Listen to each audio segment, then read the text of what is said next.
Welcome to today's podcast. I'm Pat Soldano, President of Family Enterprise USA and Policy and Taxation Group.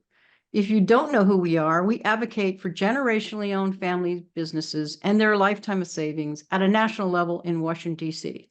We represent all sizes of business and all industries. Today, I'm very pleased to have with us Bobby Stouffer, who is partner EY Americas Family Enterprise and Family Office Leader, and Dave Burg, who is Principal EY Americas Cybersecurity Leader. So the topic today, which I think is a very interesting topic, is cybersecurity and what family businesses need to consider when facing this very real threat to their businesses and to their family. Bobby and Dave, it's good to have both of you with me today to talk about this very challenging problem and issue that all family businesses and family offices face. Yeah, thanks for having us, Pat. It's glad to be here. And I second that. Thank you, Pat. You're very welcome. So cybersecurity is affecting every family business and every family office and their clients. It seems like attacks come from any time and from anywhere. And then there are considerations to think about when tackling this issue, from regulation to cybersecurity training to risk management, and also strategies to thwart those attacks. So my first question to both of you is this. Your research shows that organizations receive, on average, about 44 significant cyber threats a year. Is this an increase from threats in prior years? And if so, what's the reason for that increase? Yeah, I'll start off on that one, Pat. And what's really interesting about your question is that we observe what I will describe as really a U-shaped pattern that traces back to the time when Russia invaded Ukraine. And what I mean by U-shape is that we track and count the number of cyber intrusions that are detected or are reported or that take place. What we saw at the time of that Russia-Ukraine conflict commencing is a significant decrease in activity that occurred immediately at the time of the war's commencement and persisted for about 8 months or so. What happened after about 8 months is we started to come out of the bottom of the U, and we started to see cyber intrusion attack activity increase substantially. And this has really been sustained for the last, at this point, 8 or 9 months. And it really looks like the number of cyber attacks are going to increase. So, what we are concerned about is what appears to be a significant amount of attack activity that's taking place.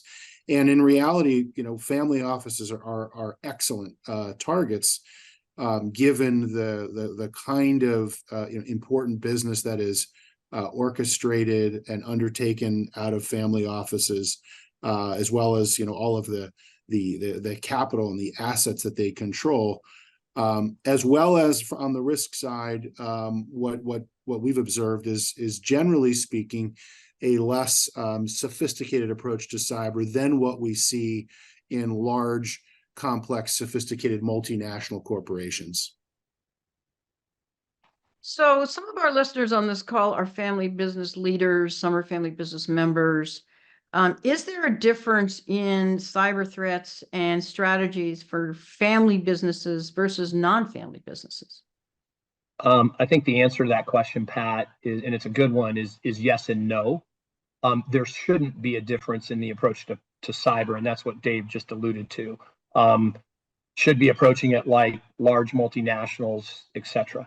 What makes them different is their pores, and they have multiple entry points into the system. So if you're a family that has multiple businesses and you have a family office and you have real estate and you have multiple homes and you have potentially private aircraft or items like that, you have a lot of entry points into your world that if you are a multinational, we may secure the top executives, but generally we're not looking at, the rank and file when they're at home doing what they're doing. So I think there's a potentially higher exposure, especially if you're a larger family. And I think brand name, if you're out and people know who you are, that makes you a target versus somebody who's a little harder to find. So I think really the difference is it just more entry points and at times a lack of focus, as Dave said, across the whole organization and across the family.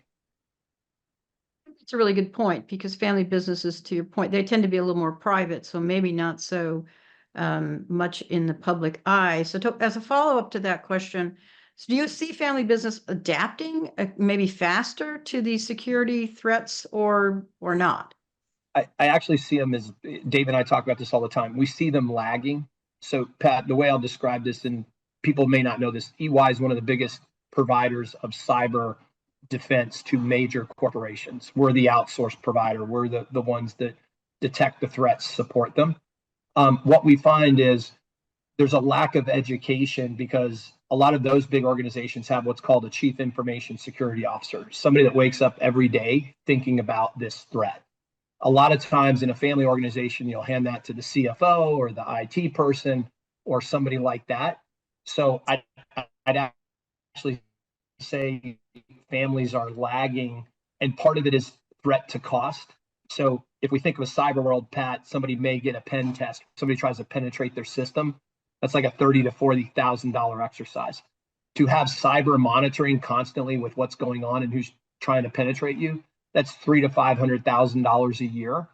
And so getting a family to understand why am I doing that and what am I insuring against? Well, it's what you said in your opening remarks, 44% increase in breaches. And generally we're finding in our study, it's taking 6 months for you to even know somebody was inside your four walls and did something. You just talked about costs, and that is a real issue that family businesses and non-family businesses face. So there is real cost associated with these strategies. So how much time, effort, and investment can it take to fully prepare? And is there kind of a percent of sales or a percent of income that maybe you determine that cost should fall within? Yeah, it's another great question, and it is a little bit harder to answer for family offices. But let me just start with the general rule of thumb that we use in EY for a typical corporate is we would say that typically what we see is about 10% of what is spent on IT funding overall is directed towards building and sustaining and really running a cybersecurity program. And that's actually, it's a very effective and simple rule of thumb that we use very often. It is much harder to apply that type of rule of thumb to a family office. So what we do recommend really are two key elements here. I mean, number one is it is critical to assess, generally speaking, independently assess the family office cyber program, the associated or the attendant risks of the operation of the family office and the effectiveness of the cyber program, in order to, number two, develop plans to reduce specific risks as quickly as is possible or as practicable. And I think another part of that number two is that this isn't a one-time process. We recommend that this level of investment is ongoing, continuously, essentially forever. It is very much like fitness or exercise. It must happen really always. And so that level of effort really should continue on a go-forward basis. So we've talked about threats, we've talked about the strategies that families can employ, and we talked about the cost. So Bobby, can you give us maybe a real life example of a family that maybe didn't invest or didn't employ some of these cyber strategies that they should have? Yeah, so keeping it, and Dave deals with a lot more cyber threats, but what I would say is, I think people also need to educate themselves on what the threats are, Pat. So people thought generally of cyber, somebody's going to get into my system and I'm going to wire money outside my system. It is much broader than that now, in that there are a lot more damage I can do if I can stay inside your four walls, gain competitive intelligence, know what kind of deals you're doing, use misinformation or disinformation with regard to that. So I think that's the biggest one. Is we've had lots of those, and won't go into too much detail just because, trying to keep the innocent. And then the other one that's probably the most scary for family businesses, families do take vacations, they do go places. The sophistication of, and we're going to get into this AI, but to know where people are at. So if somebody now, the threat to steal data and or ransom for somebody. Somebody goes to Mexico on a vacation, post a picture, they know you're there. You're going out on an excursion where your phone is not going to be with you because you're scuba diving or whatever.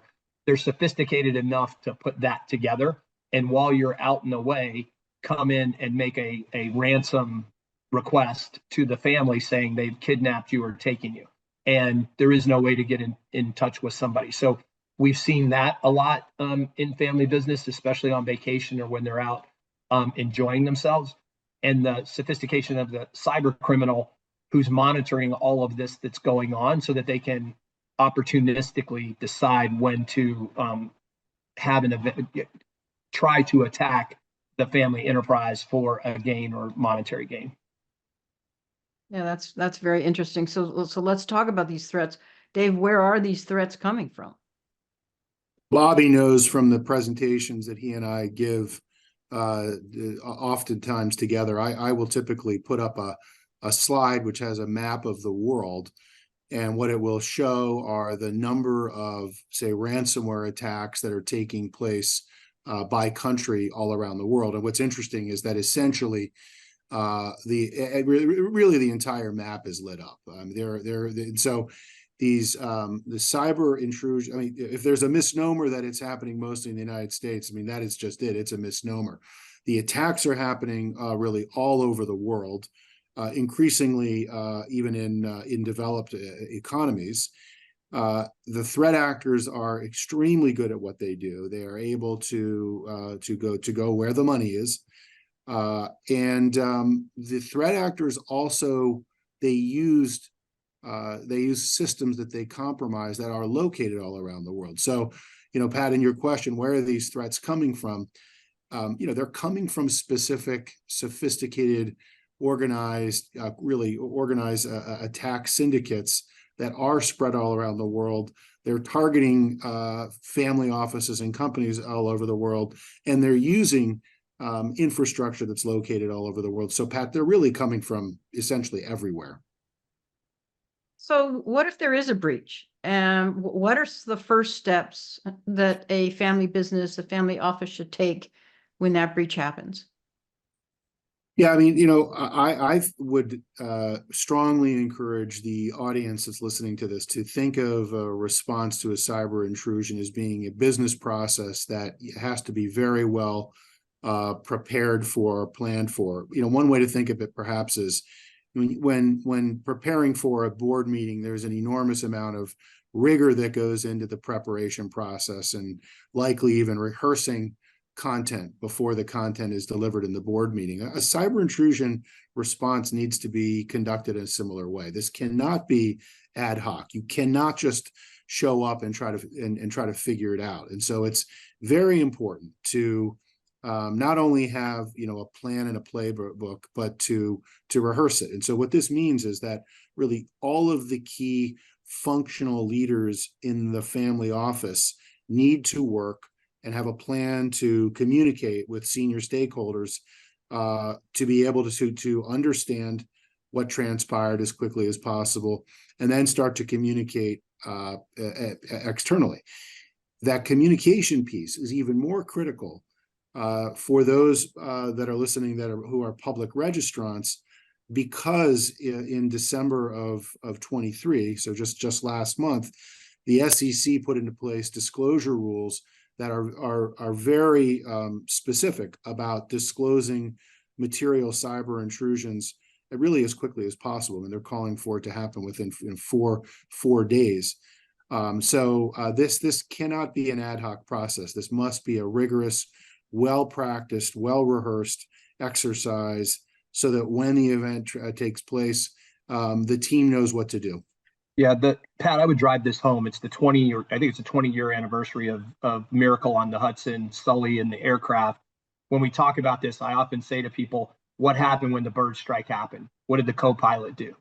Nobody remembers what the co-pilot did in the movie. They all focused on Sully and the radio. The co-pilot reached over, grabbed a book, and if you listen to the radio, he was going through all the checks and things that they were supposed to do with a bird strike. So what Dave is saying is you have to have that manual. Your chance of recovery without that is very low. So thinking of I'm going to identify it. I need to be able to respond at quickly and speed, and I need to be able to recover fast. So that's what that book. So if I could leave an image, you need to have that book and have done your training that you're going to pull it out and know how to land that aircraft. Yeah, that's excellent advice. So very important. Well, the biggest concern that I think a lot of family businesses have is this cyber extortion, which is very, very scary. This threat seems to be more normalized in the workplace, and it's growing. And I'm part of a women's group, a family business owners, about 10, and 2 of them already have been subject of cyber extortion. And I don't know if that's a low percent or a high percent. So it's really out there, very, and more common than I think people realize. So how worried should we be about it?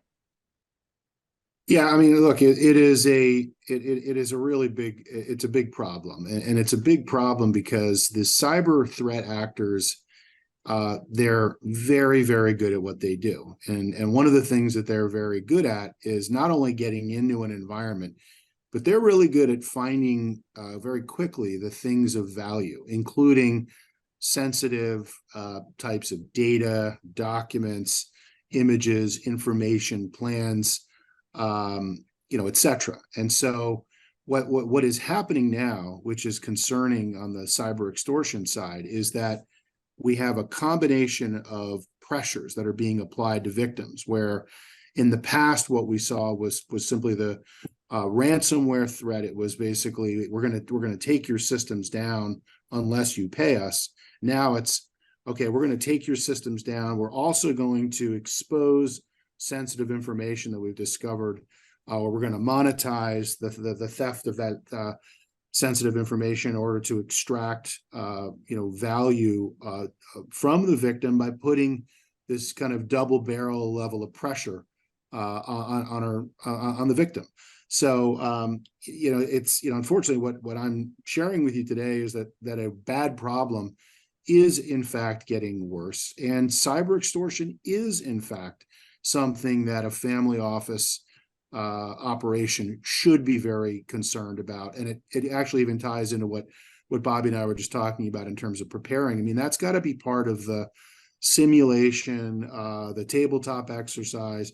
You really have to think about, how do you deal with certain kinds of risk scenarios that may manifest, including very sensitive or proprietary information being revealed or sold in various kinds of markets.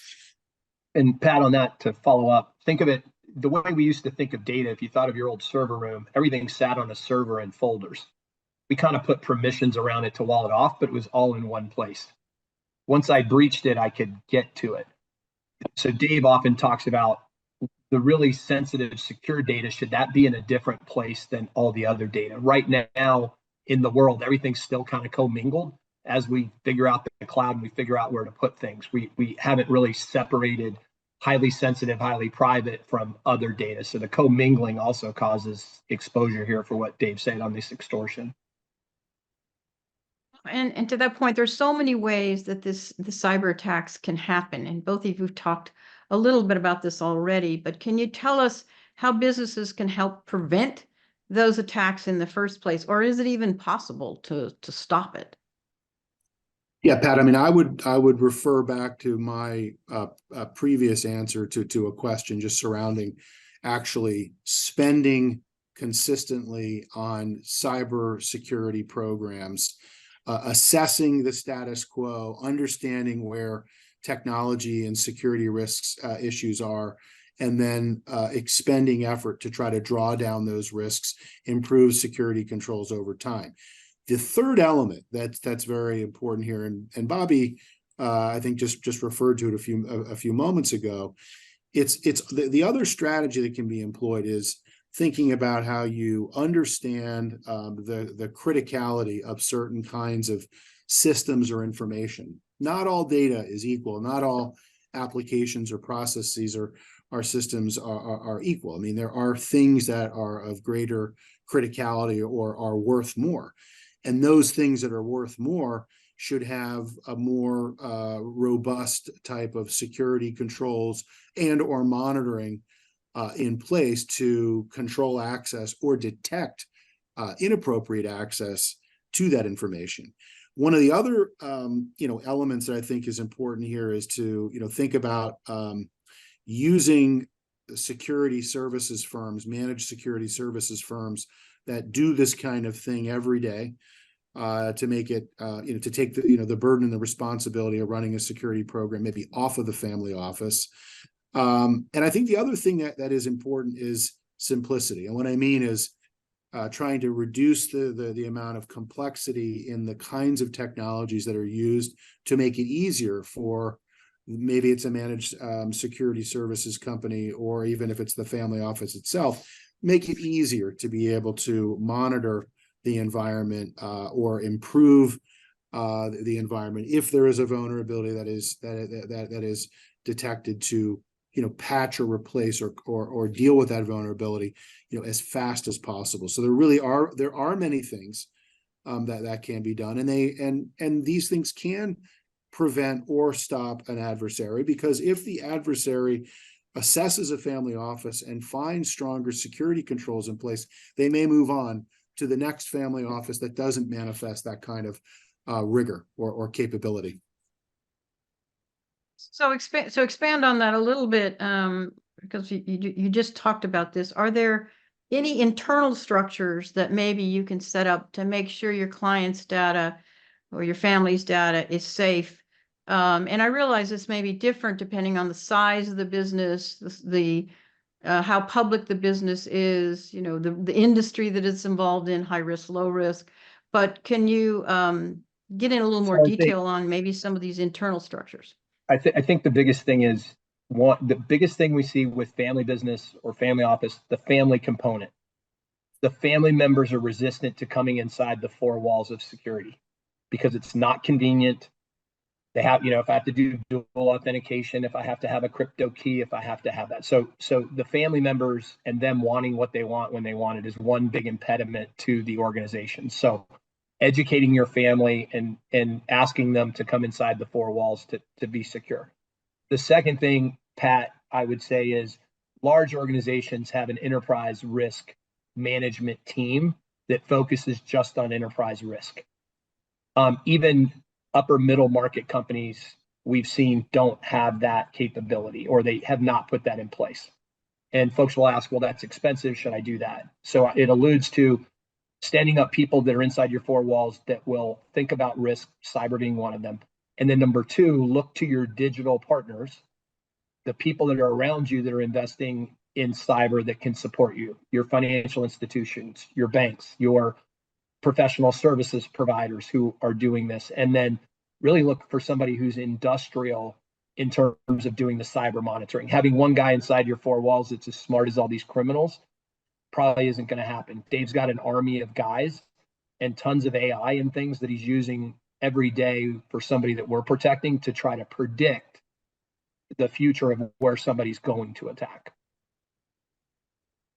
So before we get into AI, and I do want to get into that, you both know that Family Enterprise USA works in DC at a national level. As I said earlier, we work with members of Congress every day, all day long, trying to get them to understand how important family businesses are to this country, to the economy, to families in their community.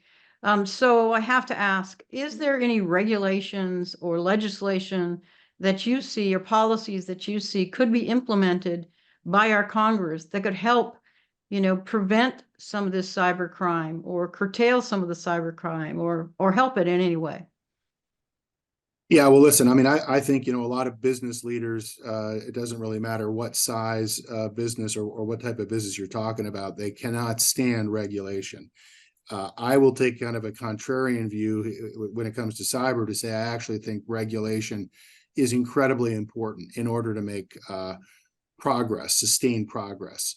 So I talked earlier about the new SEC cyber rules. I think those are really important. I mean, we at ENY think they're really important to force much more transparency to the investing public to be able to understand cyber intrusions, what kind of intrusion occurred, the impact in as close a period of time to the intrusion being detected as is possible in order to enable the investing public to be able to make more informed investment decisions. So, we think that that kind of rule setting is really important. It goes beyond just the disclosure to looking to ensure that there's the right kind of governance over the cybersecurity program. And we think that's really important. The other, area that I would point to that I respect deeply is in the banking industry.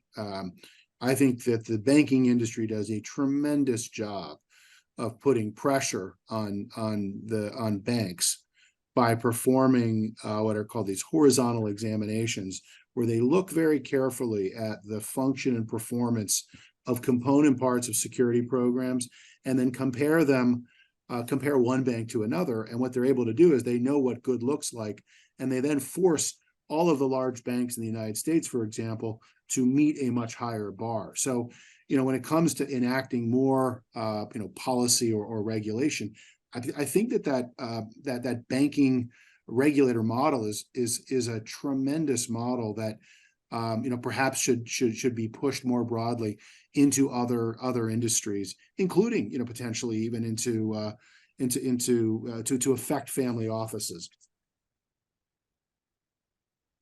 So we see, as before we conclude, we should talk about AI, as I just mentioned. Bobby mentioned it. So can AI really be something that can help us with these cyber attacks, or is it just going to make things more complicated? Yeah, I mean, I'll start, and then Bobby, feel free to add in. Like, I think when we're talking about AI, first of all, it is the key buzzword that businesses are talking about, and it's important to talk about because it's very powerful. In reality, there are benefits to both the attacker, that what we've been talking about, as well as the defender. So for the context of this conversation, the family office is the defender. I think in the short term, what we're going to see are more benefit to the attacker, and we're actually seeing it happening right now. Part of the increase in the cyber attack activity that I talked about earlier in this podcast, one of the things that we know that the threat actors are doing is they're able to use various kinds of AI technologies to assimilate information to make them more effective in what is called social engineering. They're basically calling increasingly help desks, and they're tricking the help desk operator to maybe reset a password or send a one-time use password to a cell phone in order to be able to compromise an account and then perform their cyber attack activity. I think we're also seeing cyber threat actors using various kinds of AI technologies just to make more automated many of the labor-intensive kind of scanning and risk assessment and analysis work that they perform. I mean, so these individuals are, as I said earlier, they're very smart, they're very good, and they're great at adopting new technologies. What we're also seeing, though, on the defender side is that, and even we're employing these techniques extensively where we run cybersecurity programs, is using more and more AI to help us be able to see things within massive amounts of information that we otherwise wouldn't be able to see. And I think that what's going to happen over time is there will be more and more adoption, more and more efficiency on the defender side, which is really, really important. We're still in the early stages of adoption. I think really the good news is that there's a lot of investment and a lot of energy being placed into this space. I actually think we are going to see far better security capability because of AI in the mid to long term. But kind of to circle back to the negative part of this, in the short term, this is making the cyber intrusion problem worse, and it could be one of the factors that is in fact driving up the number of events that we are seeing, and that we have really seen over the last, call it 7 to 9 months. Yeah, and I think Pat, go cautiously here. So you have to have a greater awareness, and you have to have a suspicion now. Like, my phone's better at saying that's a spoofing text or that email, right? Microsoft, my junk email is fuller now than it probably ever has been. But it's that awareness of, as a human, and because we're on all these apps and stuff, we want to click and touch and do without just pausing. I can't tell you the number of emails I've gotten from the U.S. Postal Service saying I have a package that hasn't been delivered, and I know they don't do that. But it is really good when I look at this email, and I'm highly aware of it. So it's just that you don't have to go that fast, is what I would say. And with AI, things are going to look better and better. And so you slowing down, I've never met anybody that went slow, that verified, that checked, that had the same kind of event. Most of the events happen because it's quick and fast and you're not paying attention. Exactly. Well, this has been fascinating. My final question for both of you really is for the listeners on this call, if you could give them any action steps that maybe they should take to help protect their businesses and their families against cyber threats. Yes, I'll go first and I'll let Dave. So number one is, and everybody says this and then folks don't do it, so is make it a priority. Put that risk officer in place. Get with your partners and create that day one ready manual and get through those tabletop exercises with your key people so that you can identify, respond, and recover and communicate. And I can't tell you the number of times I speak across the country, Pat, to family offices and family businesses that are upper middle market. And I go, who has that?